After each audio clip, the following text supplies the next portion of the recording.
Hello 11th class. चलिए आज हम न्यू चैप्टर 4 स्टार्ट करते हैं, लैंडस्केप ऑफ द सोल।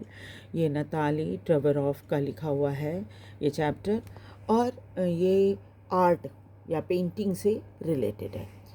चलिए देखते हैं क्या है ये स्टोरी, या क्या राइटर आपको बताना चाह रही है, ये देखते हैं। A wonderful old tale is told about painter Wu Daozi who lived in the 8th century। एक बहुत ही सुंदर पेंटिंग करने वाले व्यक्ति थे जिनका नाम था, पेंटर थे जिनका नाम था वू दाओ जी। और ये एक पुरानी कहानी है, 18th सेंचुरी की है, जब वो उस समय थे। His last painting was a landscape commissioned by Tang Emperor Xuanzong to decorate palace wall। और उनकी आखिरी पेंटिंग जो थी वो तांग एम्परर जुआओजोंग ने बनवाई थी।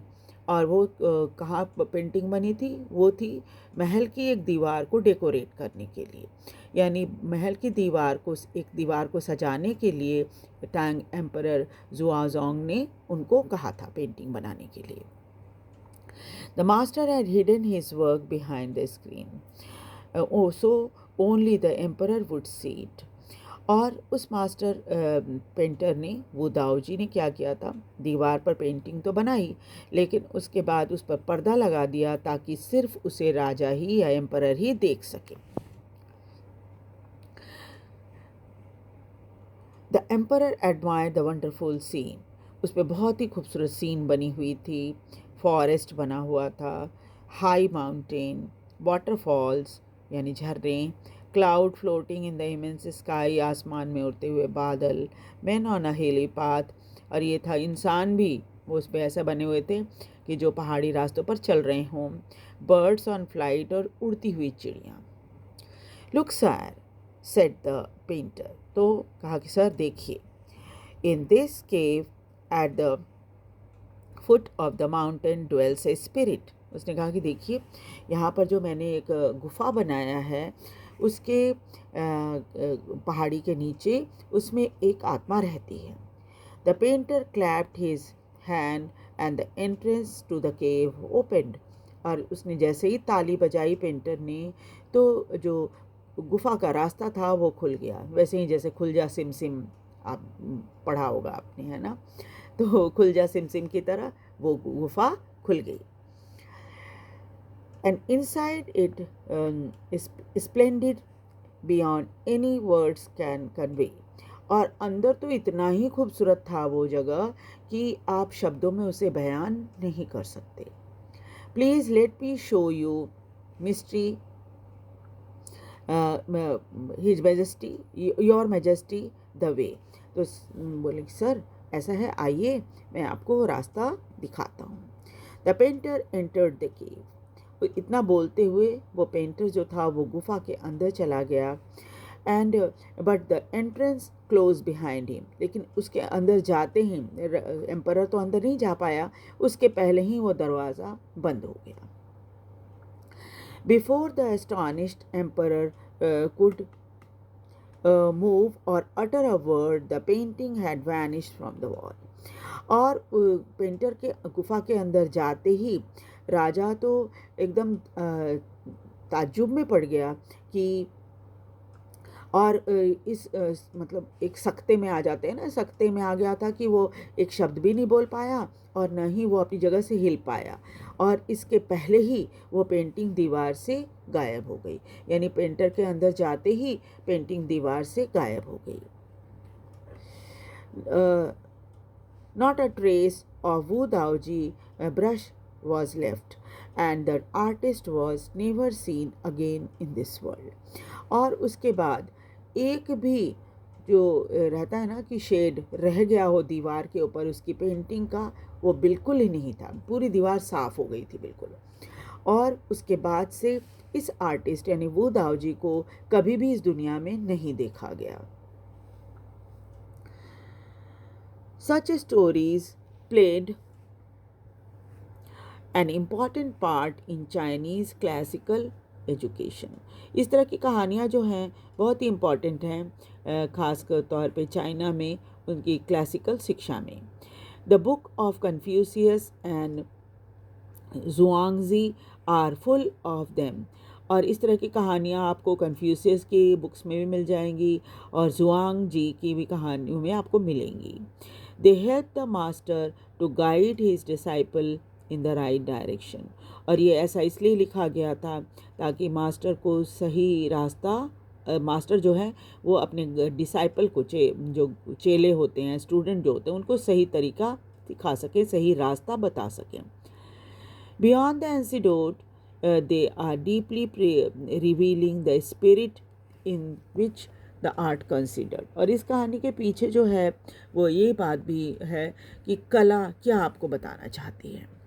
Contrast this story or another famous one about a painter who wouldn't draw the eye of a dragon he had painted for fear it would fly out of painting। और एक और इसके ठीक विपरीत कहानी है, वो ये कि एक बड़े फेमस पेंटर थे। उन्होंने ड्रैगन तो बनाया, पेंट किया, लेकिन उसकी आंखें नहीं बनाई क्योंकि उनको डर था कि अगर वो उसकी आंखें बना देंगे तो वो ड्रैगन जो है वो पेंटिंग में से बाहर निकलकर उड़ जाएगा। With an old story from my native Flanders that I find most representative of western painting. और उसके बाद राइटर बताती हैं कि वो जहाँ की रहने वाली हैं फ्लैंडर्स, वहाँ पर की भी एक रिप्रेजेंटेटिव पेंटिंग है, western style type of painting. उसके बारे में भी वो उनका क्या कहना है वो देखिए।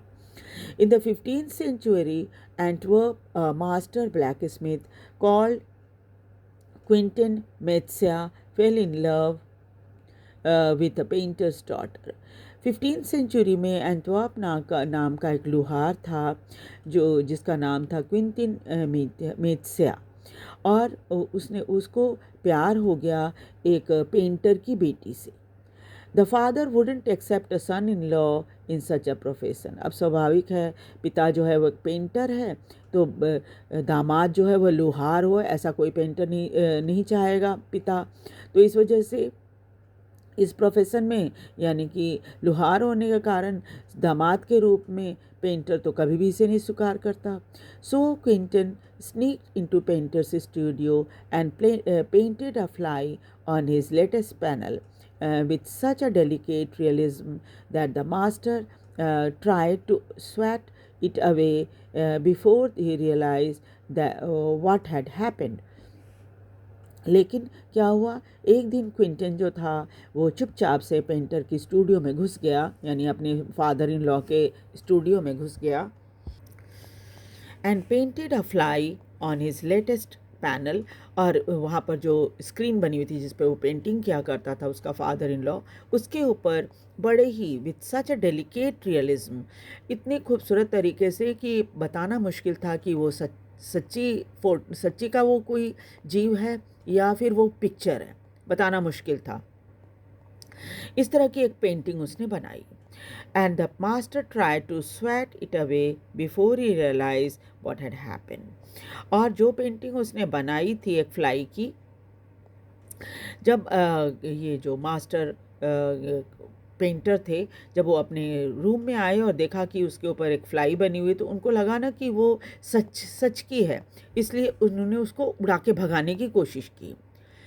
लेकिन बाद में उनको समझ में आया कि क्या है, ये तो पेंटिंग है।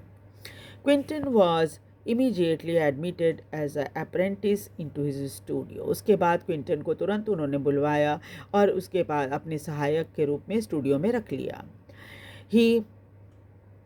ही मैरिड हिज बिलवेड। उसके बाद उस बेटी से उसका विवाह हो गया। And went to become one of the most famous painters of his age. और अपने समय के बहुत ही प्रसिद्ध पेंटर वो बने। These two stories illustrate what each of art is trying to achieve। दोनों में, जो हमने दाऊ जी की कहानी पढ़ी और अब ये जो क्विंटन की कहानी पढ़ी, ये दोनों हमें बताती है कि कला क्या है, क्या कहाँ तक वो परफेक्ट हो। कला जो है वो चाहे किसी भी रूप में हो, परफेक्ट होती है। Illusionistic likeness in Europe the essence of inner life and spirit in Asia. चाहे आप उसके इल्यूजन मतलब कल्पना जो होती है वो यूरोप की कल्पना देखिए आप, चाहे चाहे अंदरूनी सच्चाई जो है, जो एक उसकी एसेंस या खुशबू जो होती है वो चाहे स्पिरिट की एशिया की इनर लाइफ की खुशबू देखिए, आत्मा को देखिए, तो ये सब पेंटिंग में आपको दिखाई देगी। So in the next class we will continue with the story. इसे लाइक और सब्सक्राइब ज़रूर कीजिए और शेयर भी कीजिए। Thank you very much.